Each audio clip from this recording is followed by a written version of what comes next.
మనస్సుకు చెప్పుకోవాలి, హే మనసా, ఇప్పుడు నేను భగవంతుణ్ణి ప్రార్థించుటకు ఉపక్రమిస్తున్నాను. కొంతసేపు నాకు సహకరించుము. హే మనసా, కొంత సమయము నన్ను ఇబ్బంది పెట్టవద్దు.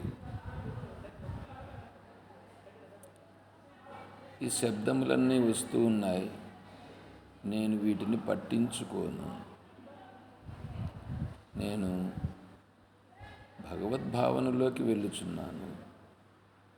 ఇవన్నీ నన్ను ఇబ్బంది పెట్టుట కొరకే ఈ శబ్దముల రూపంగా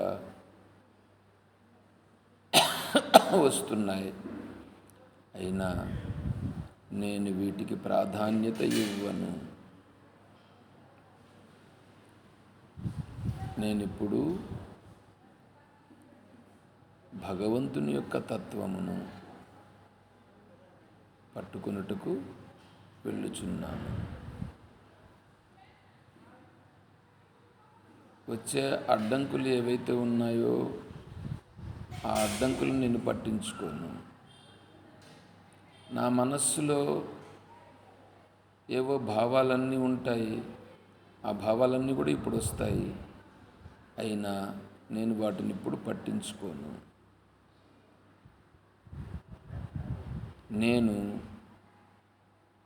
నేనుగా ఉండుట అంటే తెలివి అంటే తెలుసుకొనుట.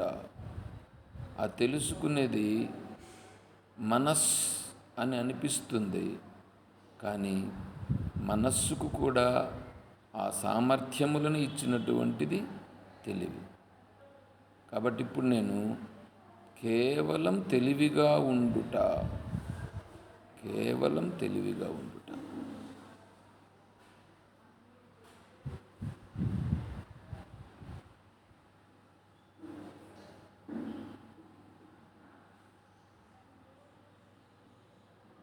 అందుకొరకు నేను ఇప్పుడు ప్రయత్నం చేస్తున్నాను.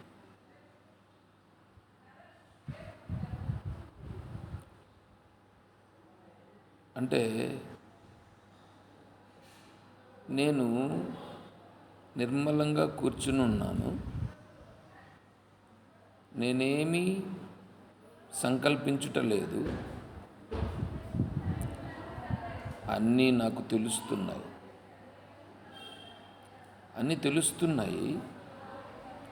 ఆ తెలుస్తూ ఉన్నటువంటిది తెలివి. దానికి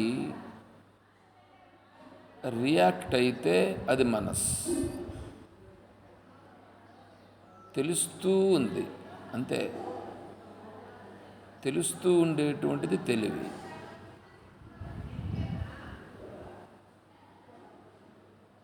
శబ్దములు ఇప్పుడు వినిపిస్తున్నాయి. అయ్యో, శబ్దములు నాకు ఇబ్బంది పెడుతున్నాయే అని అనుకుంటే మనస్. అలా కాకుండా ఓహో, శబ్దములు వినిపిస్తున్నాయా, శబ్దములను గుర్తించేవాడను నేను, కానీ ఆ శబ్దములకు ఇబ్బంది పడేటువంటిది మనస్, నేను కాదు.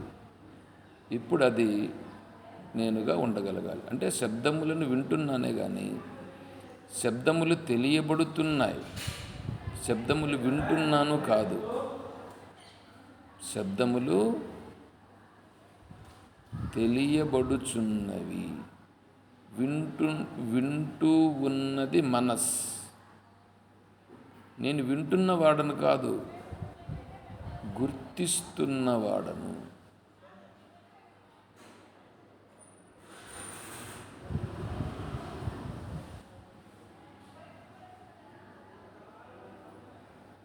చూడండి, తేడా వచ్చేసింది. వింటున్నవాడను అంటే అయ్యో, శబ్దములు ఇబ్బంది పెడుతున్నాయే అని అనిపించింది. అదే నేను శబ్దములు తెలియబడుచున్నవి.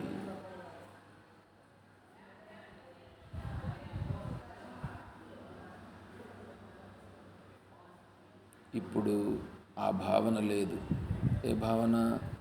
శబ్దములు నన్ను ఇబ్బంది పెడుతున్నాయనే భావన లేదు.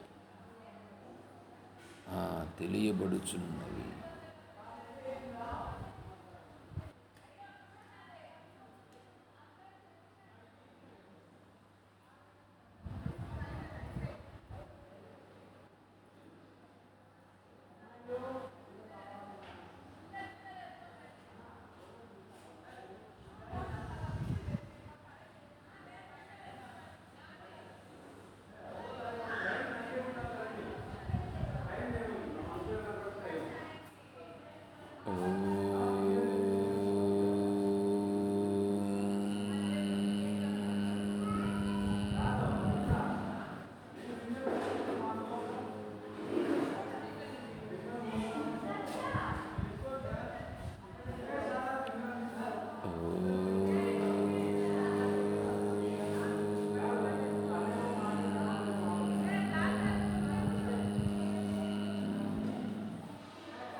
చేతులు జోడించి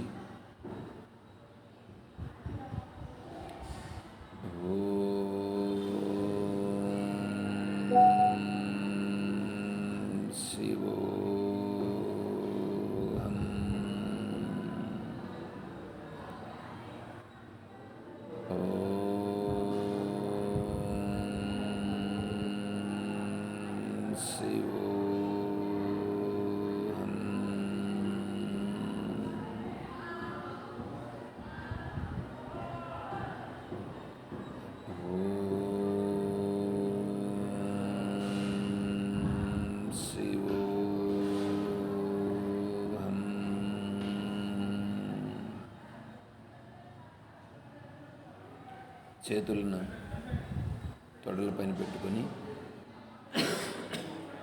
ఫ్రీగా కూర్చోండి. కన్నులు తెరవద్దు.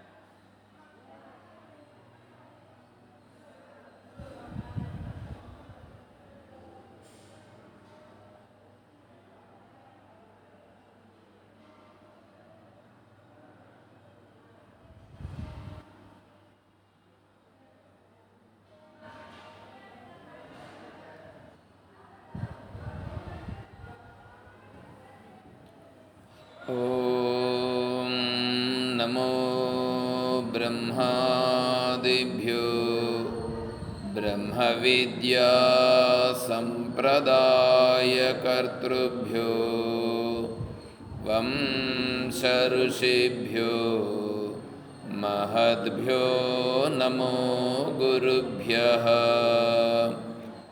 ఓం శంకారూపేణ మచ్చిత్తం పంకీకృతమభూద్యయా కిం కరీయస్య సామాయ శంకరాచార్యమాశ్రయేత్. ఓం యుక్తాహార విహారాయ వివిక్తస్థలవాసినే మలయాళయతీంద్రాయ బ్రహ్మనిష్ఠాయ తే నమః. ఓం నారాయణం నమస్కృత్య నరం చైవ నరోత్తమం దేవీం సరస్వతీం వ్యాసం తతో జయముదీరయేత్. ఓం సహనావవతు సహనౌ భునక్తు సహ వీర్యం కరవావహై తేజస్వినావధీతమస్తు మా విద్విషావహై. ఓం శాంతి శాంతి శాంతి. హరి ఓం తత్సత్. పరిపూర్ణ పరబ్రహ్మస్వరూపులకు ప్రియాత్మ బంధువులారా, ఓం.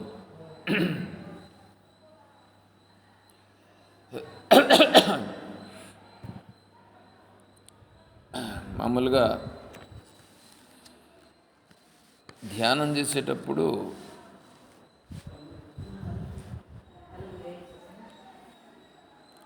పోయిండల్లే చెప్పే వస్తాడు.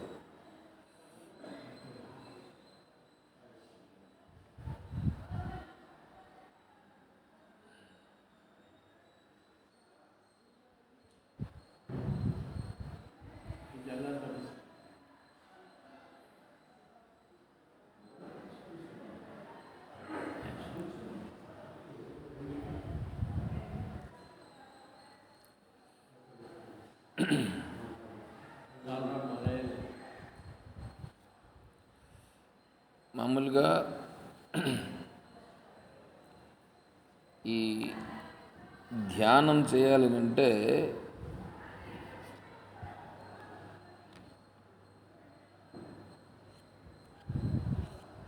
మనకు ఇబ్బంది కలిగించకుండా ఉండాలి మనస్సుకి. ఎందుకంటే ప్రారంభ స్థాయిలో ఏవైనా శబ్దాలు వస్తే మనస్సుకు వికల్పం కలుగుతుంది, వాటిపైకి పోతుంది దృష్టి, మనస్సు.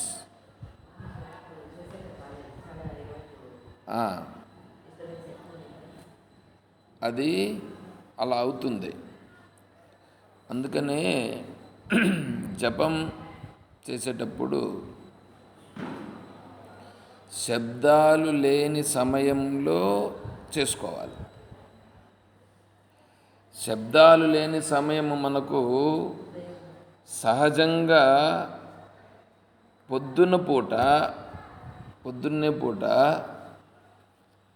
అందరూ పెద్దగా లేచి ఉండరు. అందుకని ఎవరు లేవని సమయంలో మనం లేచి కూర్చుంటే అది అభ్యాసానికి ఉపయోగపడుతుంది. పర్లేదు, స్నానం చేయకపోయినా పర్లేదు, నువ్వు ముఖం కడకపోయినా కూడా పర్వాలేదు. నువ్వు పడుకొని ఉన్నటువంటి బెడ్ పైన కూడా మీరు మామూలుగా కూర్చొని కూడా చేయవచ్చు, కన్నులు తెరవకుండానే కూడా చేయవచ్చు. కన్నులు తెరవకుండా అలాగే కూర్చొని, అంటే నువ్వు పడుకొని ఉన్నావు, లేచినావు, అలాగే కూర్చొని అలాగే కూడా చేయవచ్చు. అలా చేస్తే ఇంకా బాగా కుదురుతుంది.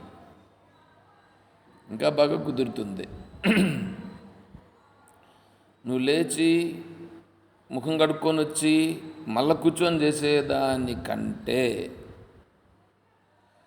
నువ్వు ఏ చాప మీద పడుకొని ఉన్నావో, బెడ్ మీద పడుకొని ఉన్నావో అక్కడి నుంచి లేచి అలాగే కూర్చుని ఆ భగవద్భావనలోకి నిర్మలంగా ఉండేటువంటి ఆ స్థితిని భావిస్తూ ఇప్పుడు ఆ జపం చేయడం అంటే నోటితో మంత్రం చెప్పడం, నోటితో మంత్రం చెప్పి భావనలోకి వెళ్ళడం. నోట్లో మంత్రం ఉంది, భావన ఏమిటంటే ఒకటే. నువ్వు ఏ మంత్రమన్నా తీసుకో, ఓం శ్రీరామాయ నమః చెప్పు, లేకుంటే ఓం నమశివాయ చెప్పు, లేకుంటే ఓం నమో నారాయణాయ చెప్పు, లేదా ఓం నమో భగవతే వాసుదేవాయ చెప్పు, లేదా గాయత్రి మహామంత్రం చెప్పు, లేదా ఓం ఐం హ్రీం శ్రీం శ్రీమాత్రే నమః అదైనా సరే చెప్పు. నువ్వు ఏదన్నా చెప్పు, మంత్రం వేరే, అంటే శబ్దం ఇక్కడుంది, భావన ఒకటే. ఏమిటంటే అది ఈశ్వరుడు. ఈ సకల జగత్తంతా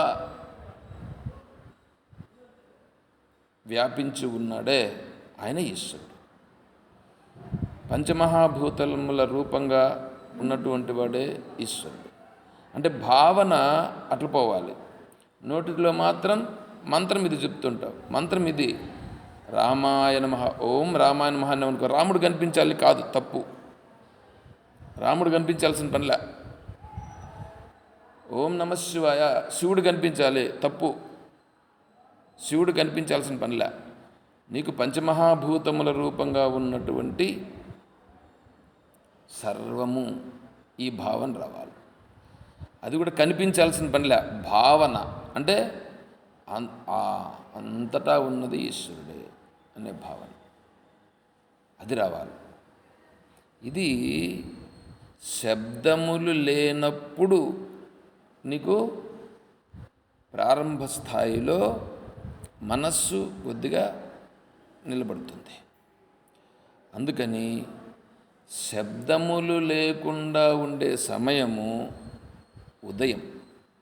ఉదయం అంటే మళ్ళీ నీకు ఒక 5 గంటలు అయిపోయిందంటే లేచేస్తుంటారు. 5 గంటల కంటే కొద్దిగా ముందు, 5 గంటలకు కొంచెం తక్కువగా ఉంటుంది శబ్దం.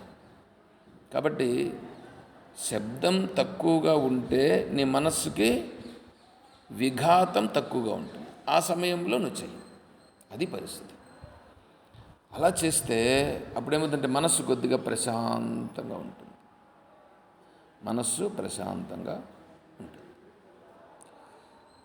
ఆ తర్వాత ప్రయత్నం చేసి చేసి చేసి ఏమవుతుందంటే కొంతకాలానికి కొంచెం శబ్దములు ఉండినా కూడా మనస్సు వాటిని గురించి పట్టించుకోకుండా ఇది ప్రశాంతంగా ఉండే పరిస్థితికి చేరుకుంటుంది. ఆ తర్వాత అంటే నువ్వు మామూలుగా చేస్తూ వస్తే ఆ సమయం మాత్రం విడిచిపెట్టకూడదు. అందుకు అది సమయం అంతే. అదేం బ్రహ్మముహూర్తం ఏమీ, అది బ్రహ్మముహూర్తం లేదు, ఇంక వేరే ఏమీ లేదు. ఇదంతా వీలు పెట్టుకోండేది. ఇప్పుడు బ్రహ్మముహూర్తం కాదంటే ఇప్పుడు కూడా బ్రహ్మముహూర్తమే. ఎవరికి మనస్సు చలించకుండా ఉంటే ఇది కూడా బ్రహ్మముహూర్తమే.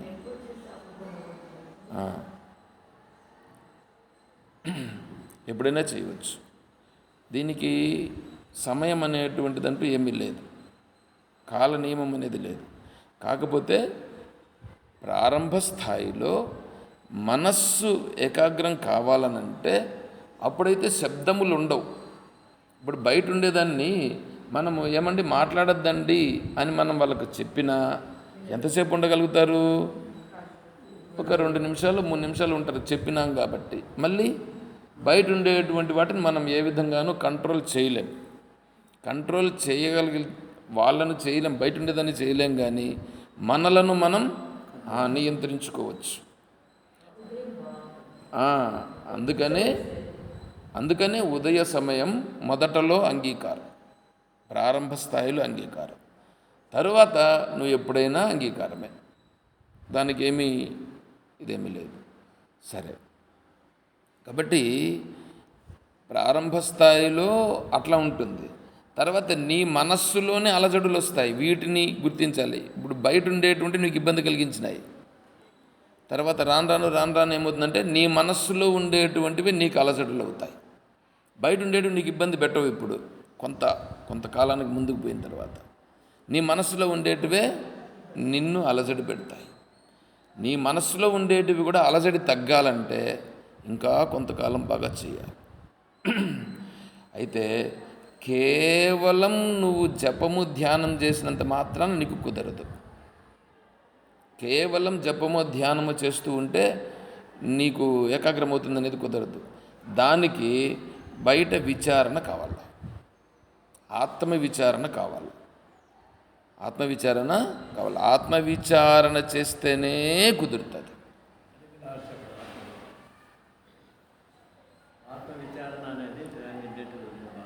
ఇదే ఇప్పుడు మనం చేస్తాం, ఇది ఆత్మవిచారణ.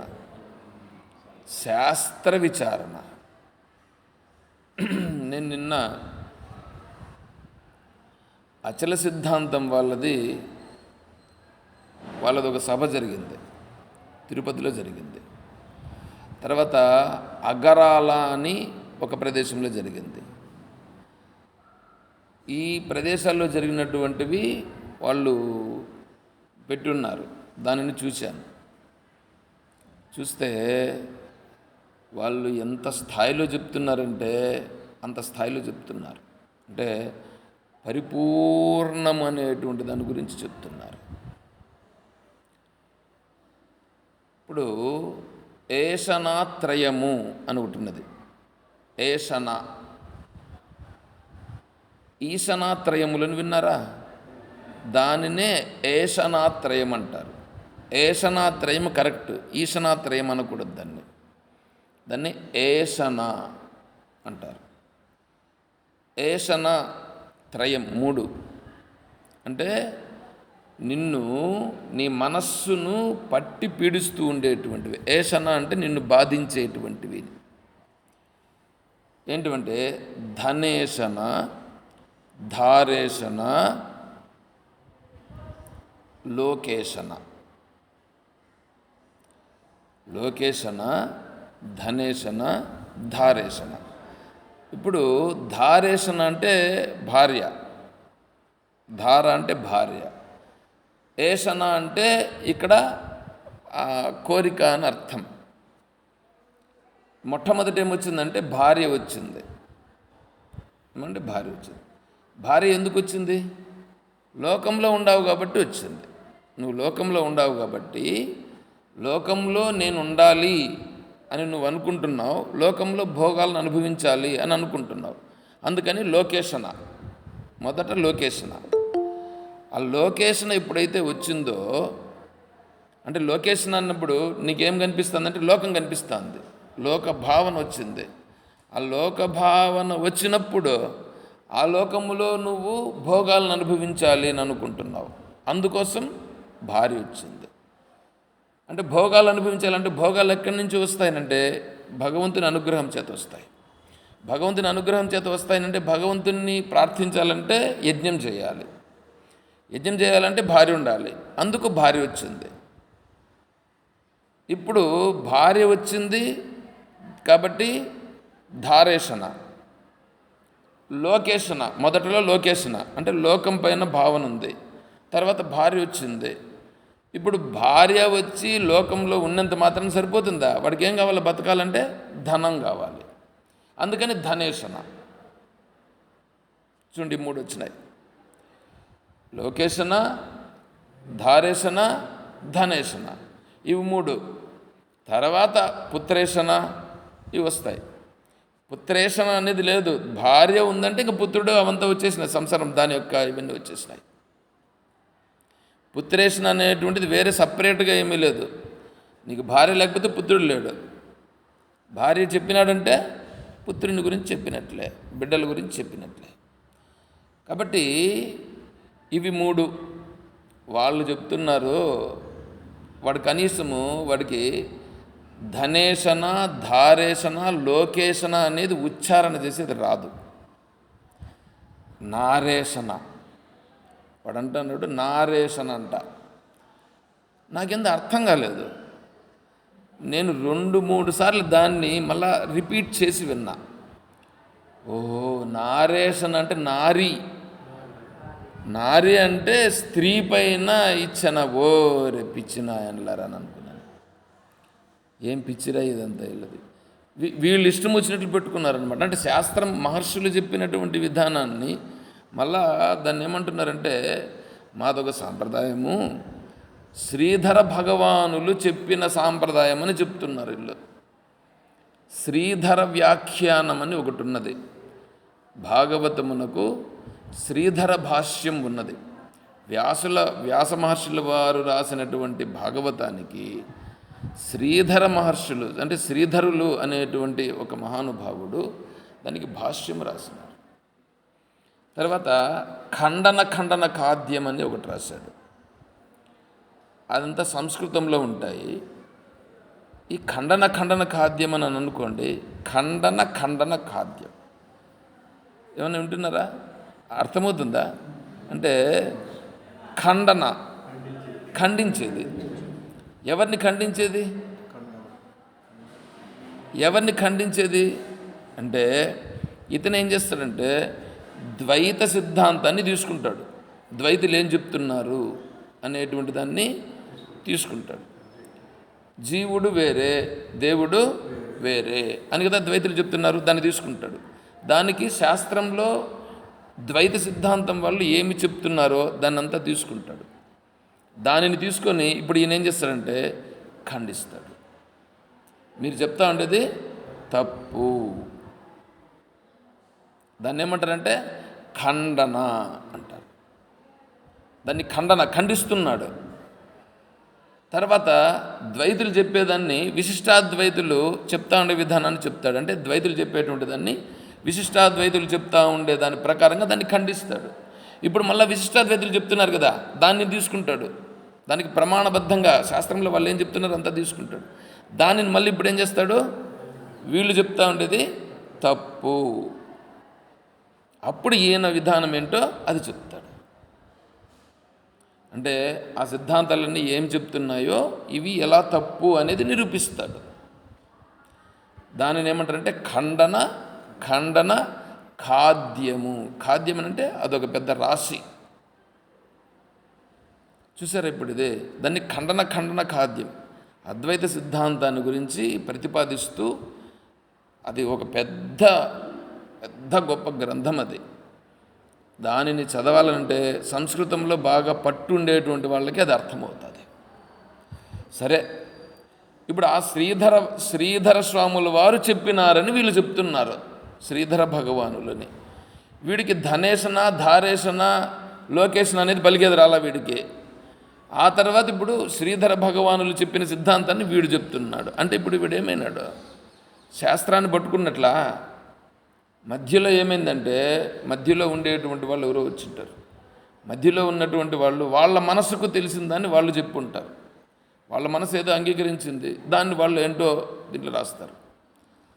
నా దగ్గర కూడా శ్రీకృష్ణ రుక్మిణీ సంవాదం అని ఒక గ్రంథం ఉన్నది. అచల సిద్ధాంతం వాళ్ళది.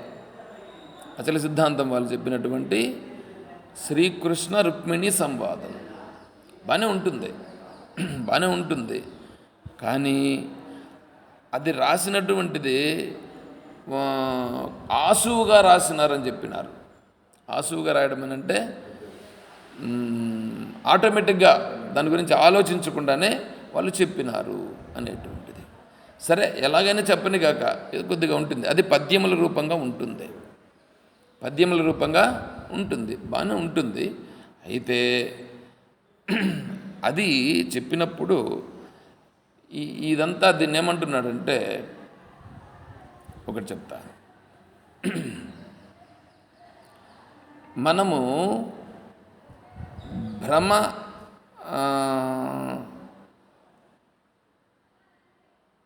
భ్రమ ప్రపంచాన్ని విడిచిపెట్టాలనా, మానసిక ప్రపంచాన్ని విడిచిపెట్టాలనా అని చెప్తున్నాడు.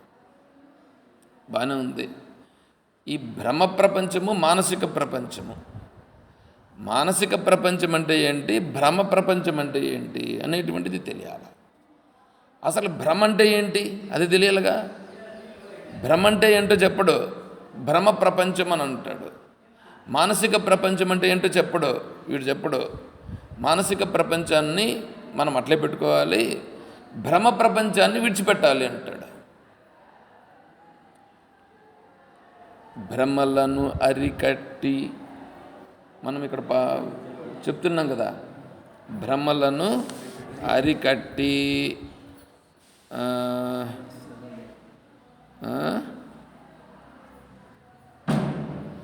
మనస్సును నిగ్రహించుటకు వలయు ఆధ్యాత్మిక శక్తిని మాకు అనుగ్రహింపు. ఇప్పుడు భ్రమ అంటే అధ్యాస. ప్రమ ఒకటి ఉంది. ప్రమ అంటే జ్ఞానము. మనకు జ్ఞానం ఉంది కదా, జ్ఞానం తెలుసుకుంటున్నాం కదా. ప్రమ అనేటువంటిది ఏంటంటే అది 3 రకములుగా చెప్పడం జరిగింది. ప్రమ, సంవాది, విసంవాది. ప్రమ అనేటప్పటికీ జ్ఞానం. నువ్వు తెలుసుకుంటున్నావే, సహజంగా నువ్వు గమన కూర్చోందావు, నువ్వేం పట్టించుకోలేవు. ఇప్పుడు నీ కళ్ళకు కనిపిస్తుందా లేదా, ఇది తెలుస్తూ ఉంది కదా, ఇది జ్ఞానం. అది దీని పేరు పెట్టద్దు. దీని పేరు పెట్టినావా అది మనస్సుది అయిపోయింది. అది కాదు. నువ్వు ఊరికే ఉండవు, మనస్సుతో గుర్తించట్లే, చూస్తున్నావు అంతే. జస్ట్ ఇప్పుడు శబ్దాలు వచ్చినాయి, శబ్దాలను ఏం చేసినాం, చూసినాం. శబ్దాలను చూస్తే అది గుర్తించుట అవుతుంది. శబ్దాలను పట్టుకుంటే మనస్సు దాంట్లోకి పోయినట్లయింది. శబ్దములలోకి మనస్సు పోయింది. శబ్దములోకి మనస్సు పోయింది కాబట్టి మనసు నిలవలేదు.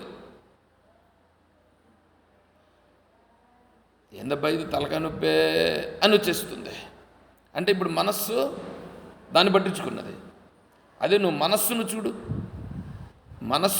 మనస్సును కూడా చూసేది లేదు. ఇప్పుడు మనస్సు కూడా సైలెంట్ అయిపోయింది. నాకు దాంతో పనిలా, నేను ఊరికే జస్ట్ కూర్చొని గుర్తిస్తాను అంతే. అంటే మనస్సు పని చేయదు. ఇప్పుడు ఇక్కడ మనస్సు పని చేయకుండా కూర్చుంటే ఎవరో మాట్లాడుకుని నాకేమి, నేను గుర్తిస్తున్నా అంతే. నేను వికారం చెందుటలేదు. ఇది ఉందే, ఇది సాక్షిత్వ భావన. అవును, సాక్షిత్వం. వాడు సాక్షి.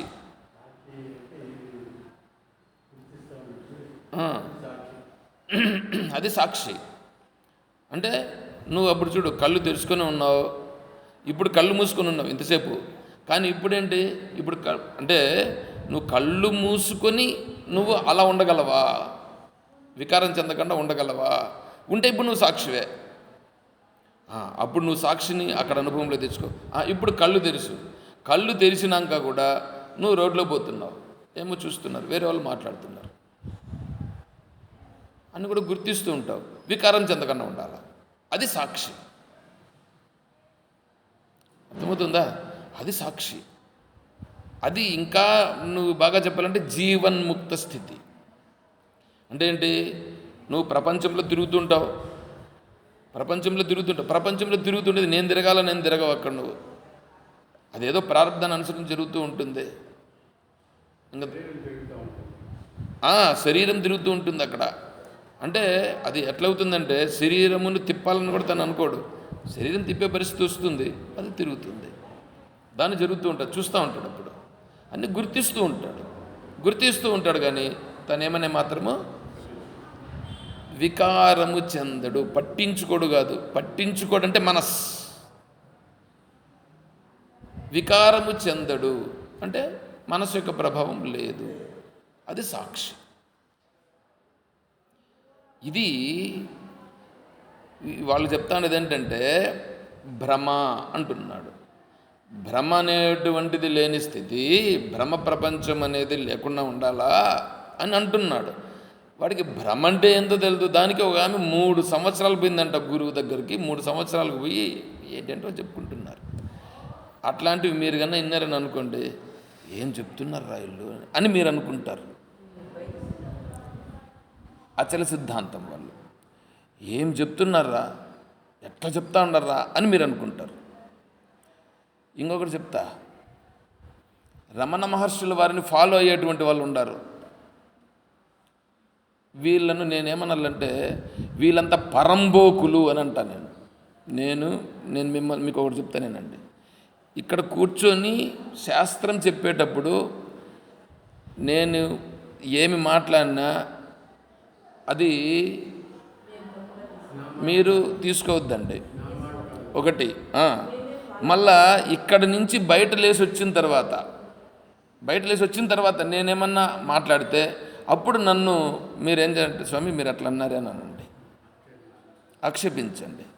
ఇప్పుడు కూడా నేను మాట్లాడుతూ ఉండేదాన్ని మీరు ఏమైనా అడగాలని అనుకుంటే అప్పుడే అడగండి. మీరు అట్లా అంటున్నారే, అట్లా అనవచ్చునా అని అడగండి, దానికి నేను అప్పుడే సమాధానం చెప్తా. ఈ పరంబోకులు ఎందుకంటే రమణ మహర్షుల వారు చెప్పిన స్థాయిని అర్థం చేసుకోలేకుండా వాళ్ళు ఏం చేస్తారంటే వాళ్ళు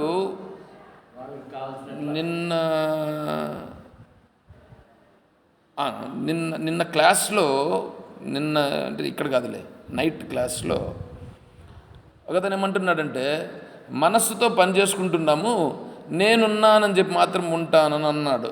ముండ్రామరెడ్డి అని అన్నాడు. అదేంటంటే అది నీ మనస్సు నిన్ను బోల్తా కొట్టిస్తుంది.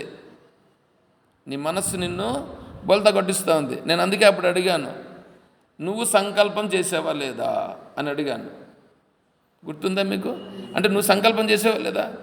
నువ్వు సంకల్పం చేసి మళ్ళా నేను సాక్షిగా ఉన్నానంటే అప్పుడు నువ్వేమవుతున్నావు? నువ్వు పనికిరాని స్థితిలో పడుతున్నావు. అందుకే శాస్త్రం అనేటువంటిది రావాలి. అక్కడ శాస్త్రం వస్తే ఏమవుతుందంటే శాస్త్రం దాన్ని నువ్వు చేస్తూ ఉండేటువంటి ఆ తప్పును గుర్తింపజేస్తుంది. శాస్త్రం గుర్తింపజేస్తుంది. వీళ్ళు చెప్తున్నారే, వీళ్ళు ఈ భ్రమ అని అన్నాడే, భ్రమ అనేది కరెక్టే, భ్రమను అధిగమించాల్సింది కరెక్టే.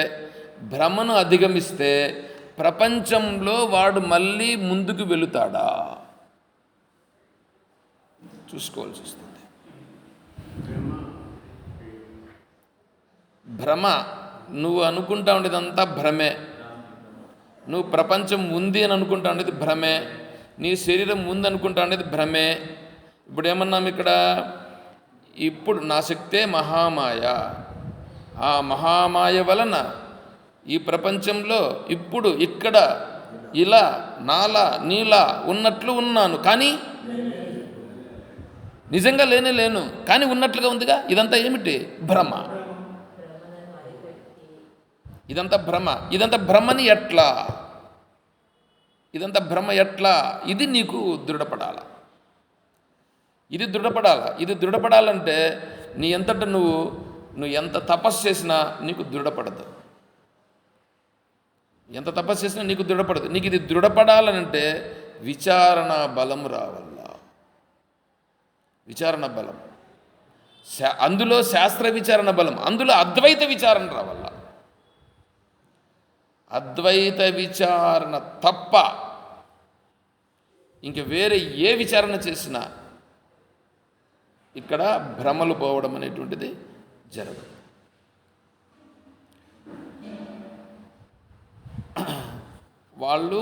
వాళ్ళు చెప్తానేది అట్లా అనిపిస్తుంది. అబ్బా ఏం చెప్తున్నారా అని అనిపిస్తుంది వాళ్ళు చెప్పేది వింటే. మీరు కన్నా విన్నారంటే బొలత పడిపోతారు మీరు. తర్వాత ఇప్పుడు ఈ రమణ మహర్షుల వారి సిద్ధాంతం వీళ్ళు చెప్పేది వింటే ఏం చెప్తున్నారా, వాడు ఉండడు, వాడు 10 రూపాయలు పోతే 10 రూపాయల కోసం ఎంత దీనికైనా హీనస్థితికైనా దిగజారుతాడు. కానీ చెప్పేది మాత్రం ఇట్లా ఉంటుంది.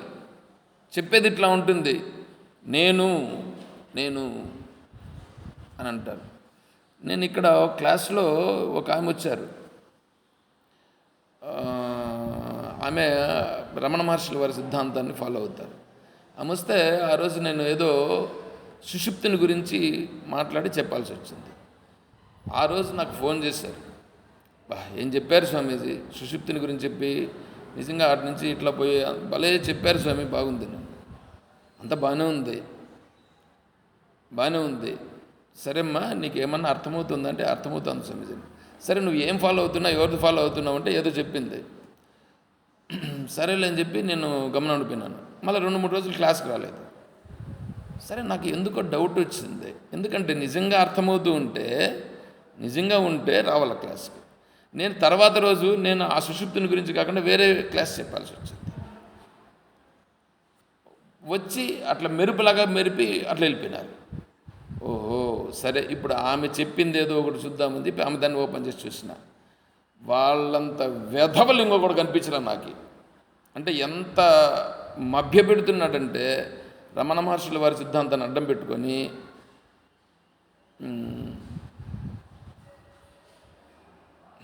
ఏదో ఒకటి మాట అమ్మంట, మాట అమ్మ. ఒరే నీ పాసులు నువ్వు మాట అమ్మట్లరా అని చెప్పి నాకు డౌట్. మాట అమ్మ ఎట్లా అంటే ఈ మాట మాట్లాడడమే అమ్మంట. ఇది ఎక్కడ చెప్పింది, ఏ శాస్త్రంలోనే ఎక్కడ నాకు తెలిసినంతవరకు తెలియదు. కానీ నాకు తెలియదు, స్వామీజీ అన్న చెప్పాలి కదా. స్వామీజీ ఉపన్యాసాలని నేను విన్నాను, ఎక్కడా నాకు ఆ మాట వినిపించలేదు. చాలా ఇది అనిపించింది. తర్వాత ఇంకో దాన్ని దేన్నో తీసుకొచ్చాడు.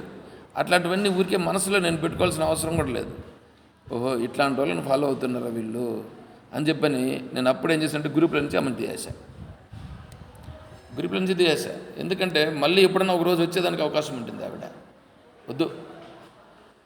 ఎందుకంటే ఫాలో అయ్యేదానికి సక్రమంగా ఉండే వాళ్ళకు మనం చెప్పినా పర్లేదు. అట్లాంటి పనికిరాని వాళ్ళందరికీ మనం చెప్పి ఊరికి ఎందుకు, నా యొక్క సిద్ధాంతాన్ని వాళ్ళకి ఇది చేయాలి తప్పు అని చెప్పేసి తీసి పారేశాను.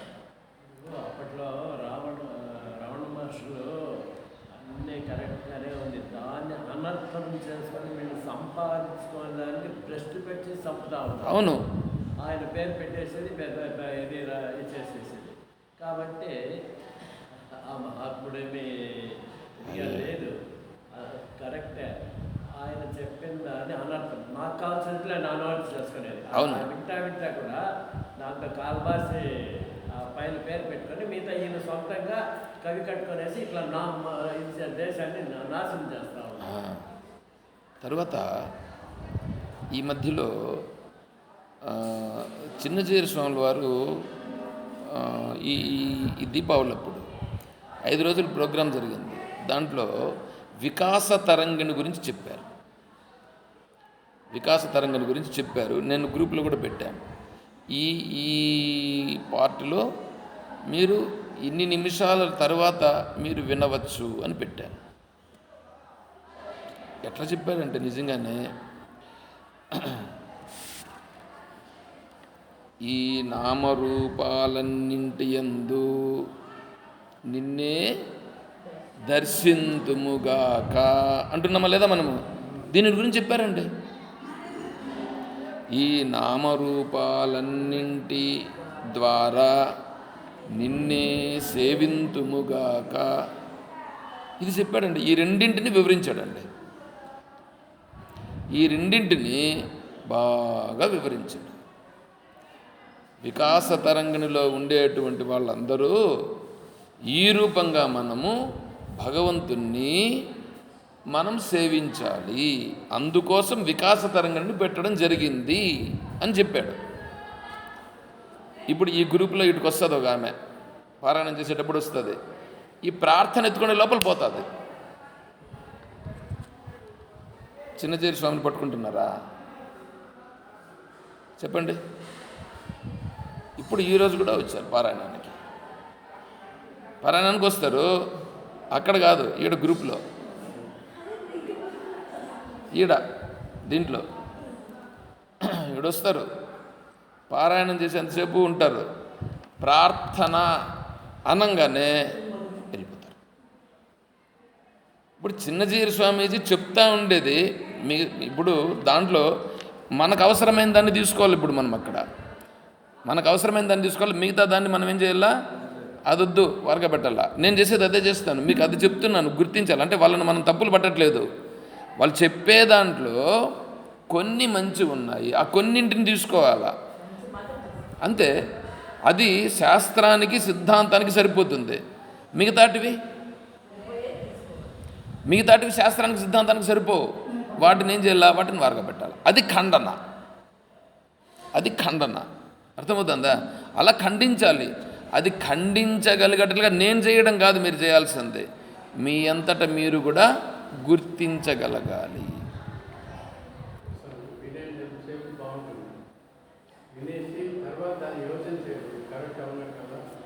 ఇప్పుడు ఏంటంటే, అందుకే నేను అప్పుడే చెప్పాను, ఇప్పుడు వాళ్ళు చెప్తా ఉన్నారు అచల సిద్ధాంతం వాళ్ళు చెప్పేది కన్నా మీరు వింటేమంటారంటే దాంట్లో అట్లే ఉండిపోయి వీళ్ళకంటే ఇంతవరకు ఎవరు బాగా చెప్పలేదు అని అంటారు మీరు.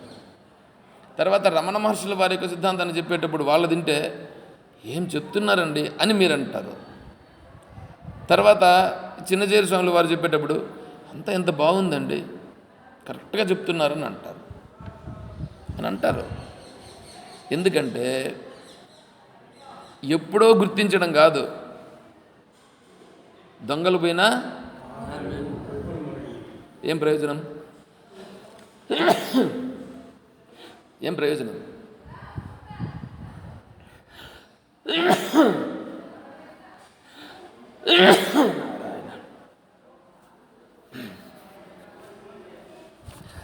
బ్రతికి ఉన్నప్పుడు తత్వం తెలుసుకోవాలన్నా, బ్రతికి లేనప్పుడు తత్వం తెలుసుకోవాలన్నా? బ్రతికున్నప్పుడు తెలుసుకోవాలి. నువ్వేమన్నా సహాయం చేస్తే బ్రతికున్నప్పుడు చేయాలి. తల్లిదండ్రులకు సేవ చేస్తే ఎప్పుడు చేయాలా? ఉన్నప్పుడు చేయాలి. చచ్చిపోయిన తర్వాత ఒక ఆయన అన్నాడు, ఒకడు వాళ్ళ నాయన చచ్చిపోయినాడు. వాళ్ళ నాయన చచ్చిపోతే ఇంటి ముందర షామియానా అవన్నీ వేయలేదు, కుర్చీలు తెచ్చి వేయలేదు. పక్కింట్లో ఉండేవాడు అంటా ఉన్నాడు, వేరే వాళ్ళతో అంటా ఉన్నాడు, వాళ్ళ నాయన చచ్చిపోతే కనీసం షామియానా వేయలేదు, కుర్చీలు వేయలేదురా. మా నాయన చచ్చిపోని ఎంత పెద్ద షామియానా వేస్తాను, ఎన్ని కుర్చీలు వేస్తాను. ఇప్పుడు బ్రతుకునేటప్పుడు వాడికి అన్నం పెట్టట్లే.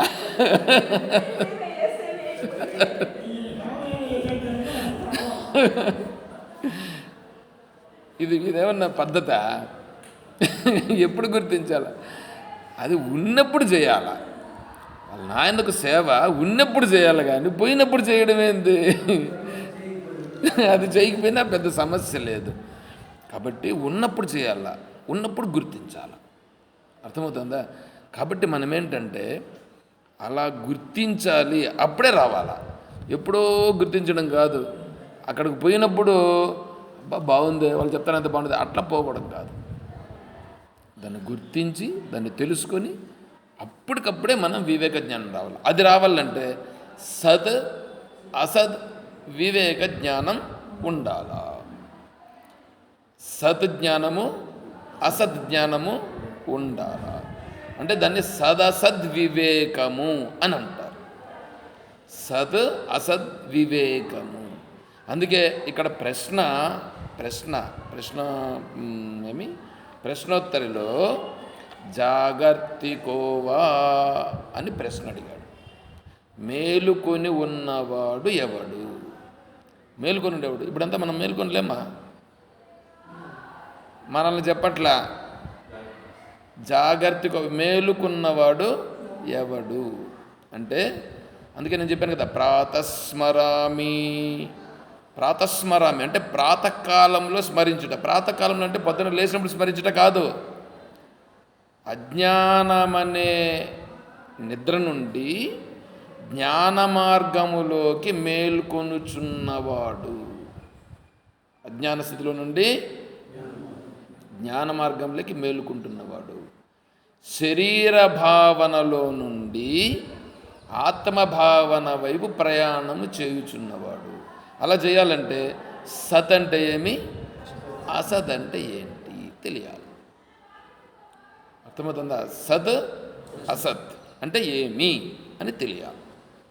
అది చెప్తున్నాడు ఇప్పుడు ఇక్కడ. ఎవడు మేలుకున్నవాడు అని ప్రశ్న. దానికి సత్ అసత్ వివేకి అంటే సత్ అంటే ఏమో వాడికి తెలుసు, అసత్ అంటే ఏమో తెలుసు. సత్ అంటే ఏమో తెలుసు, అసత్ అంటే ఏమో తెలుసు అయినప్పుడు ఏమవుతాడు? సత్ అంటే ఉన్నది, అసత్ అంటే లేనిది. ఇప్పుడు ఉన్నదేదో లేనిదేదో తెలిసినప్పుడు దేనికి ప్రాధాన్యం ఇస్తాడు? ఉన్నదానికి ప్రాధాన్యం ఇస్తాడు, లేని దానికి ఇవ్వడు. కాబట్టి ఉన్నదేది లేనిదేది ఆ వివేకం కలగాలి. మనం దాన్ని విచారణ చేయాలి. ఇప్పుడు సమయమైంది, రేపు విచారణ చేస్తాం.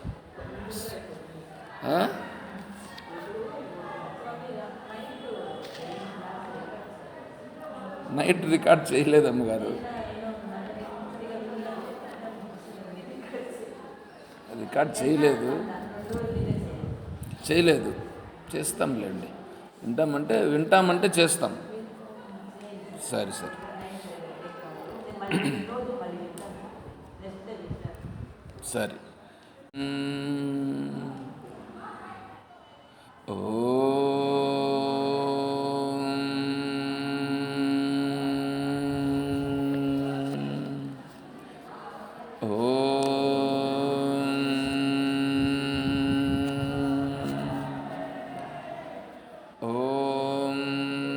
असतो मा सद्गमय